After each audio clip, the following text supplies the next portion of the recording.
want to welcome you back on this Wednesday morning. Honor Flight of Southern Indiana is gearing up for their trip to our nation's capital this fall. Joining us this morning, Jerry Blake, president of Honor Flight. Thank you for joining us again today. We appreciate it. So we just go week by week, and I'm so excited because you guys just keep doing more and more until this trip. Hey, we don't have too many weeks left. Look, I know, and it's so exciting. And you guys have been busy this last week with quite a bit. From now till flight day is just rush, rush, rush. Yeah, and it's been pretty amazing.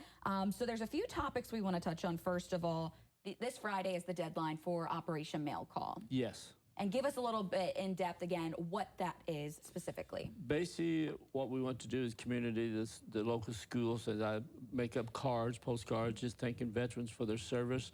We have 76 locations this year throughout the tri-state that you can drop off your mail and stuff. And then Saturday morning, we'll have some of our volunteers go around to all 76 places, pick them up, and then we'll start getting that broken down for the 87 veterans this year because one's going in my place. So. Oh, wow. And we have a full screen, too, of those locations. Yeah, so if you want to take part, you only have 2 days to get those in. That's it, yeah. Do you have a lot of schools return each year that kind of, take part in this? We have a lot of schools that return year after year. The kids enjoy doing that. They do little color pictures and stuff like that, paint the veterans. It's really neat to see that. It's probably good for the curriculum, too. Definitely. Serves 2 purposes, plus they get to see the appreciation for your services. And I love that because this isn't just 1 letter per veteran. This is like 100 pieces of mail. Oh, they get they get it sorted twice. On the flight, when we leave DC coming back, we get up to flight height, and then we'll distribute 1 pack of mail, small pack,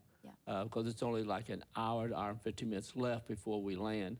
So we give them like 9 to 10 letters. A lot of that's personal stuff from families and stuff. They'll read those, and we just kind of walk them down the aisles, looking at all the expression stuff on faces. We have veterans that are laughing about the letter that they got. Some of them are crying because of the letters they got. It's just a very emotional experience. And then when they get back, they get a big packet, and they get to take that home and at their leisure sit down and actually read and look through them. So. Now, when you're on these flights, and it's a commercial airline flight, how are these veterans treated? I'm sure the staff, the pilots on these planes know exactly who these people are and the heroes that they have on board. How are they treated during this, and what is that experience like during the flight? It's excellent. The last flight we were on, we walked down, everything was red, white, and blue. The crews decorate the plane inside and everything, and they treat the veterans as they should be treated. Yes. And give us a walkthrough of what the day consists of, because we always hear we're talking about the community support, but for folks that actually go on this trip, what does that day consist of in Washington D.C.? Well, we land in Washington D.C. We start them early in the morning, feed them breakfast here, get them on the flight. We land in Washington D.C. and we have 4 buses, red, white, blue, and gold.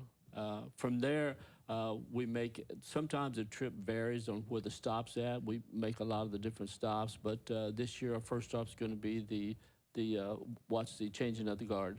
That's going to be the first one because that was the time we could get in, and we're actually laying the wreath. So some of our veterans will get to lay the wreath at the Tomb of the Unknown Soldier this year. So that's all. Usually we'll pick 1 from each bus, and they'll lay that wreath. And I know you had recently did the Guardian training. I'm not sure if folks just last weekend we did the Guardian training, and that's an experience too because the Guardians are the ones that actually push the veterans all day long. I mean, it's a tough day, isn't it? It's a tough day. It's a long day, and we don't want to. Some of the veterans walk a little bit, and then they'll ride a little bit, and they'll walk a little bit, and that's okay. We just want to make sure they get through that day and enjoy that experience. It's rain or shine on that too. So if it's raining out there, they're pushing that.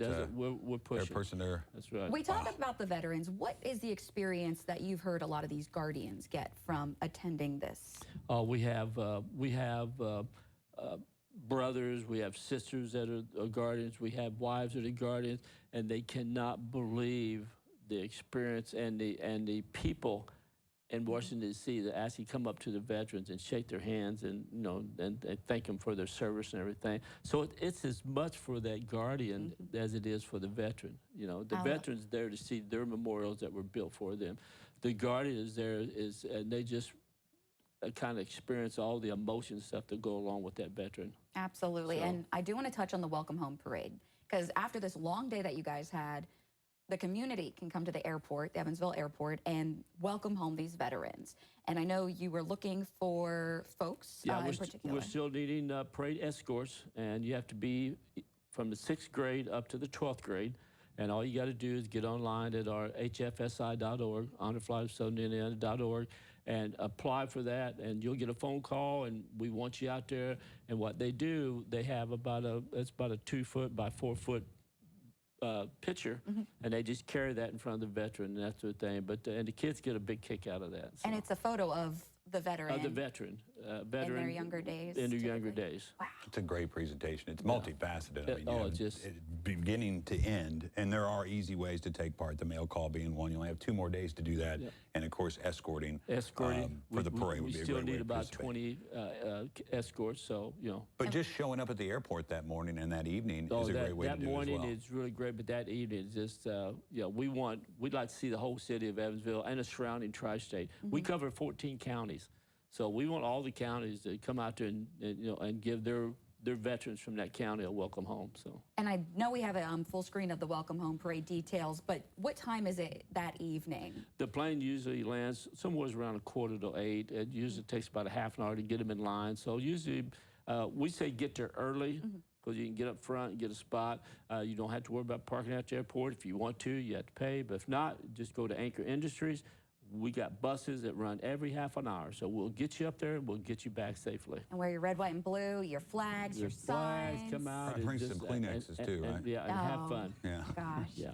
Well, thank you, Jerry, so much for coming in today. We're so excited, and hopefully we'll talk to you next week a little bit about an update, because I know you guys are so busy. 16 days. But who's counting down? Yeah. Exciting stuff. And our very own Emmy Fazenbaker will be going with you guys on that trip. So we'll continue to keep you updated. Thank you again. We appreciate it. We'll send things over to Griffin Glasscock. She is tracking